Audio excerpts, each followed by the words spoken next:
Olá pessoal, tudo bem? Bem-vindos! Bom dia, boa tarde, boa noite. Se você está vendo isso no lançamento, é 6 horas da manhã, tá cedo, né? Mas obrigado por estar aqui comigo tão cedo. Se está vendo depois, obrigado também. Você deu um jeito de vir aqui assistir o devocional diário que a gente faz. A partir de amanhã, nós vamos começar a falar dos princípios do Evangelho. Estou muito animado para isso, vou dividir o tempo com o irmão Eduardo Tomazini, né? Ele vai fazer 15 dias do mês, vou fazer os outros 15 dias. Às vezes a gente vai ter um convidado especial. Uma vez minha mãe veio aqui, fez um devocional, acho que vocês assistiram. E vai ser muito bom. Estou animado. Vai demorar mais ou menos um mês e meio, quase dois, para a gente terminar todo o livro de princípios do Evangelho, mas eu acho que vai ser bem legal. Vamos ouvir um hino e fazer uma oração para a gente começar, tá bom?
Bondoso e amado Pai Celestial, somos gratos a Ti pela oportunidade que temos de estar realizando esse devocional e nós te pedimos que nos ajude, nos abençoe com Teu Santo Espírito e abençoe as pessoas que estão ouvindo, para que sintam Teu amor, para que saibam que Tu se importa com elas, que queres ajudá-las em seus desafios e suas necessidades.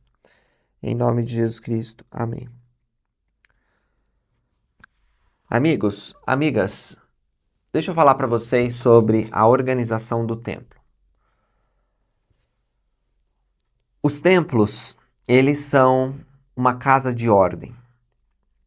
E dentro do templo existe um presidente. Quando os templos foram restaurados nessa dispensação, geralmente os presidentes eram apóstolos do Senhor Jesus Cristo, ou autoridades gerais, ou ex-autoridades gerais. Com o avanço da obra do Senhor, mais templos sendo construídos, então foram designados outros irmãos que não serviam na liderança da igreja, mas que já tinham tido muitas experiências de liderança e são homens bons, homens experimentados nos trabalhos e nos padecimentos no reino de Deus. Junto a esses irmãos, há mulheres do mesmo nível espiritual. Então, enquanto é chamado um presidente do templo, é também chamado uma diretora do templo. Eles são um casal que vão liderar os trabalhos no templo. Ele chama conselheiros e esses conselheiros têm suas respectivas esposas que também servem no templo, assistindo à diretora.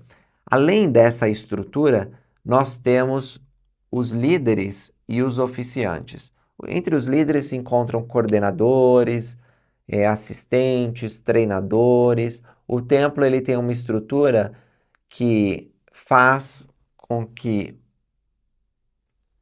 os trabalhos sejam organizados e as coisas aconteçam da maneira do Senhor. Então, os oficiantes são responsáveis para conduzir a obra de Deus dentro do templo.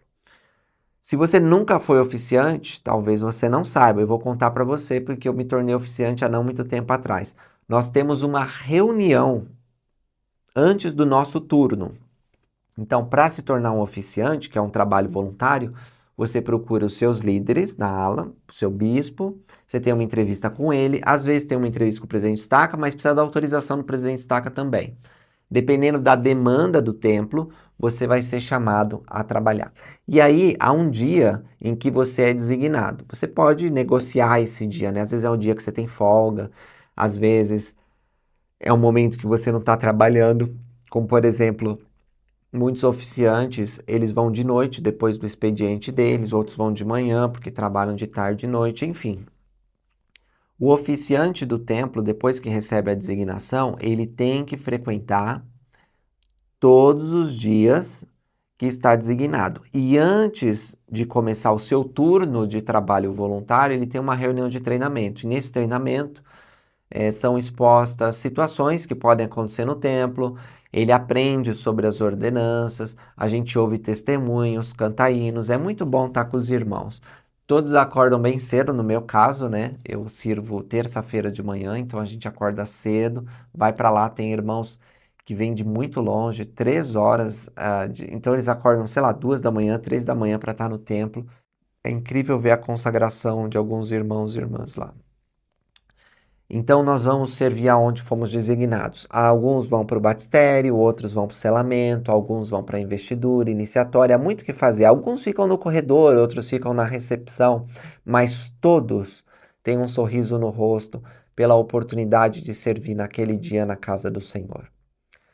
E eles estão ansiosos para ajudar os procuradores. Os procuradores são os membros que vêm em lugar e a favor de alguém que já faleceu.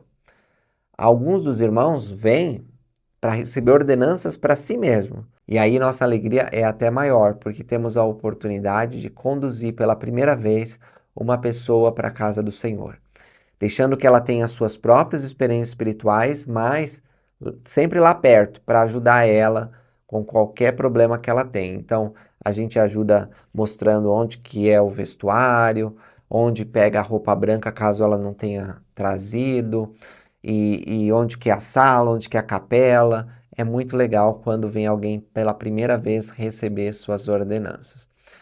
E nós tentamos fazer o nosso melhor. Os oficiantes do templo não são perfeitos, cada um tem seus desafios, mas eles são felizes por o Senhor permitir que eles sirvam em sua casa. Essa é a estrutura básica de como funciona o templo. O templo ele tem horários para funcionar. Geralmente, na segunda-feira ele não abre, porque tem uma manutenção, uma limpeza. Ele também tem alguns períodos do ano, geralmente 2 períodos de 2, 3 semanas que ele fecha, para que haja uma manutenção mais profunda, uma limpeza mais profunda. E há momentos em que o templo ele precisa de uma reforma bem mais geral. Nesse caso, o templo ele fica fechado por mais tempo, às vezes anos, como está acontecendo no templo de Salt Lake. E aí ele precisa ser rededicado. Nós temos 200 templos em operação e mais 100 e poucos já anunciados em diversas fases, né? Alguns já estão sendo construídos. Os templos todos são a casa do Senhor. Todos os templos são sagrados porque o Senhor visita seus templos. E no templo podemos ter muitas experiências especiais, das quais nós não podemos ficar compartilhando, sabe? De modo como se fosse uma coisa qualquer. Então, convido vocês a irem ao templo. Se tem a oportunidade de ser oficiante, maravilha. Se não, vai ser procurador. Quanto mais formos ao templo, mais vamos sentir o amor de Deus por nós. É um lugar de santidade, é a casa dele. Quer melhor lugar para receber orientação, fortalecimento e servir ao próximo? Algumas pessoas, sabendo da grandiosidade que é o templo, elas querem receber uma bênção dentro do templo. Isso não é apropriado, porque o templo já tem as ordenanças específicas. Se você quer receber uma bênção, você pode receber na sua casa ou na igreja. Não é porque o templo é um lugar consagrado que a bênção vai ser diferente, tá certo? Então você pode receber uma bênção de saúde, de orientação, em outro lugar. Não vá até o templo e peça uma bênção, não é assim que funciona. Outra coisa também, não é apropriado que a gente se ajoelhe no templo em qualquer lugar. Existem lugares em que a gente se ajoelha para fazer convênios com Deus, mas como é um lugar de ordem, nós precisamos ter reverência e seguir as instruções que são dadas. Então, você não pode parar no meio do corredor do templo e se ajoelhar e começar a fazer uma oração. Não é apropriado fazer isso. Há lugar para que a gente possa fazer uma oração a Deus. E essas coisas existem não para impedir que adoremos a Deus, mas essas regras elas existem para que nós possamos facilitar que todas as pessoas que vão ao templo tenham uma experiência sagrada, uma experiência de adoração. É isso que eu queria falar com vocês. Acho que basicamente eu expliquei sobre a ordem que existe na casa do Senhor. E era esse meu objetivo. Obrigado, pessoal, por terem assistido esse devocional. Nos encontramos amanhã falando sobre os princípios do Evangelho. Você pode obter o manual na Biblioteca do Evangelho. A gente fala sobre isso mais profundamente amanhã, mas se quiser já dar uma olhada nos temas que vão ser, fique à vontade. Obrigado, até lá. Tchau, tchau.